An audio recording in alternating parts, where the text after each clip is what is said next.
Natalakay natin at napag-alaman na ang lahat ng tao ayon sa paniniwalang Islam ay mapupunta sa impyerno at walang makakaiwas dito kahit ang pinakatapat na mananampalatayang Islam. Kahit si Muhammad at ang pinakauna niyang mga tagasunod ay nakakatiyak na lahat sila ay mapupunta sa impyerno.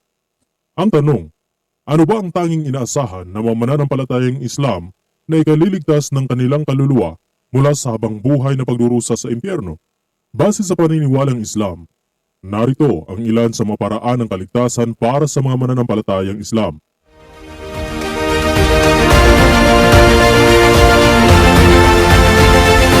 Come and let us examine the hidden truth.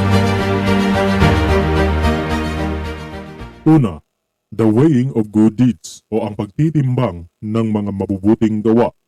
Al-Qa'ariyah o Surah 101 ayat 6 hanggang 11.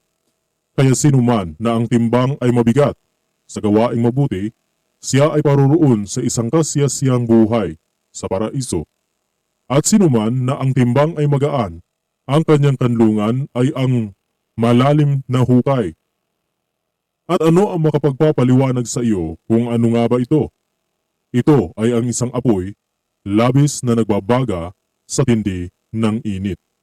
Ang problema sa talatang ito ay hindi nabanggit dito kung gaano kabigat ang dapat na maabot upang maligtas at gaano kagaan ang itinuturing ng karapat-dapat na panatilihin sa kaparusahan.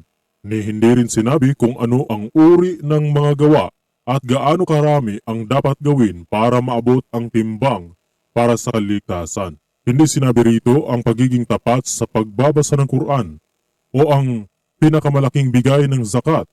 Hindi rin sinabi ang pagiging tapat sa pagdarasal. Sa makatuwid, walang tiyak na basihan dito para matiyak ang kaligtasan.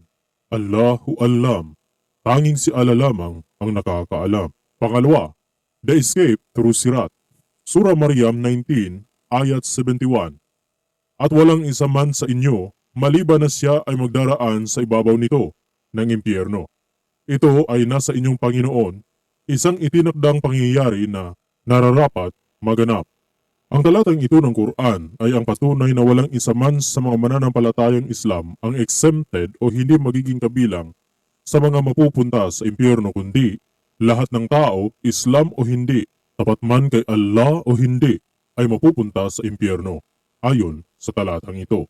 Surah Maryam 19 ayat 72.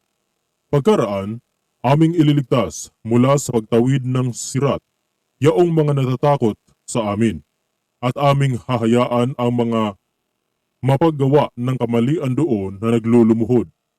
Sa wakas, nabanggit dito sa verse 72 na ang mga takot kay Allah ay ililigtas niya mula roon sa impyerno. Sa paanong paraan?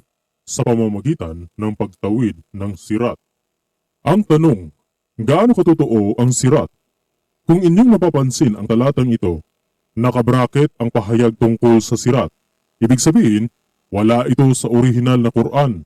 Idinagdag lamang ito ng kanilang mga scholars para magkaroon ng lakas ng loob ang mga mananampalatayang Islam. Sa makatuwid, hindi ito kailanman itinuro ni Allah. Idinagdag lamang ito ng kanilang mga tagapagturo. Sa lumang Quran na mayroon ako, hindi mo ito mababasa. Ang tanong, saan nga ba nagmula ang aral na ito? At ano nga ba ang sirat? Hindi mo matatagpuan o mababasa saan man sa Quran ang aral ng sirat. Makikita mo lamang ito sa mga hadith ng Islam. Sunnah An-Nasai 1140. Ayon pa rito, sinabi ni Ata bin Yazid na nakaupo siya kasama ni Abu Hurairah at Abu Sa'id. Ayon sa salaysay ay narinig niyang pinagkukwentuhan nila ang tungkol sa sirat at nabanggit nga roon na sinabi ni Muhammad na isa siya sa mga mauunang makakatawid rito at kasunod niyan ay ang pamamagitan ng mga anghel at ng mga mensahero ng Allah. Sahih Muslim 2791. Aisha reported, pasensya na po kayo mga kapatid dahil hindi na po natin ito naisalin sa Tagalog. Ito ang kanyang sinabi.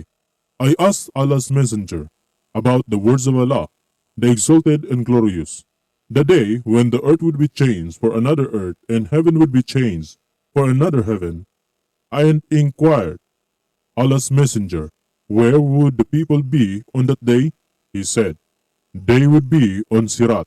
Sunan ibn Mazza 4280, Abu Zaid narrated that the Messenger of Allah said, "The Sirat will be placed across hell on thorns like the thorns of Sedan plant. Then the people will cross it. Some will pass over, safe and sound. Some will be detained, and some will fall in headfirst." Riyad as-Salihin 201. Ayon kay Hud Haifa and Abu Huraira, narinig daw nila ang salaysay ni Muhammad tungkol sa tulay ng Sirat. Ang maunang tatawid dito ay singbilis ng kidlat. Ang pangalawa ay tulad ng hanging malakas. Pangatlo ay singbilis ng ibon. Pang-apat ay singbilis ng taong tumatakbo. Ito'y ayon sa kanilang mga gawa at ang pinakahuli ay gagapang na lamang. Ang iba sa kanila ay sasabit sa mga nakaambang matatalas na kawit. Masusugatan ngunit makakatakas. At ang iba naman ay mahuhulog na may matinding pagbagsak at patiwarik. Sa iba pang aral ay sinabing ang sirat ay singnipis ng hibla ng buhok, singtalas ng tabak. Allahu Akbar! Sino ba ang makakatawid sa ganitong uri ng tulay? Alam mo ba ang malaking problema dito? Mahirap na nga ang pagtawid sa sirat ay hindi pa siguradong totoo ito dahil kailanman ay hindi ito sinabi ng Quran. Kung ang sirat ay totoo, bakit hindi nakalagay sa Quran? Bakit sa mahadit lamang mababasa ang sirat? Ibig bang sabihin ay kulang ang Quran? Bakit kinakailangang idagdag ang aral ng sirat kung hindi naman nakalagay sa orihinal na Quran? At gaano naman kasigurado na mayroon ngang sirat? Napakahirap na nga ang pagtawid sa sirat ay hindi pa tiyak na ito ay sinabi nga ni Allah. Kapatid, kung mayroon mang tiyak na kaligtasan ang dapat mong matanggap, ito ay walang iba kundi ay kay Kristo. Ayon sa Juan 3:16, dahil sa labis na pagmamahal ng Diyos sa sanlibutan o sa lahat ng tao sa daigdig, ay ibinigay niya ang kanyang bugtong na anak upang sinumang mananampalataya sa kanya ay hindi mawawala o mapapahamak kundi ay magkaroon ng buhay na walang hanggan. Isipin mo na tayo ay nagkasala sa Diyos at ang kabayaran ng ating mga kasalanan ay kamatayan, ngunit ito'y binayaran ni Kristo doon sa krus, katulad ng isang tupang inihandog para bayaran ang ating mga pagkakasala sa Diyos. Siya'y namatay, inilibing, ngunit muling nabuhay sa ikatlong araw para matiyak natin ang kaligtasan. Maaring mahirap para sa iyo ang sampalatayanan si Kristo bilang Panginoon at tagapagligtas ng buhay mo, ngunit tanging sa Kanya lamang matatagpuan ang tiyak na kaligtasan. Huwag mong sayangin ang pagkakataon habang ikaw ay may panahon pa, habang di ka pa humaharap sa paghahatol ng Diyos o sa dakilang paghuhukom. Ngayon na ang panahon para tiyakin mo na matanggap mo ang biyaya ng kaligtasan. Kung ibig mong suportahan ang ministry nito financially, maaari ka rin magpadala ng iyong tulong through PayPal at childoflifeministry@gmail.com.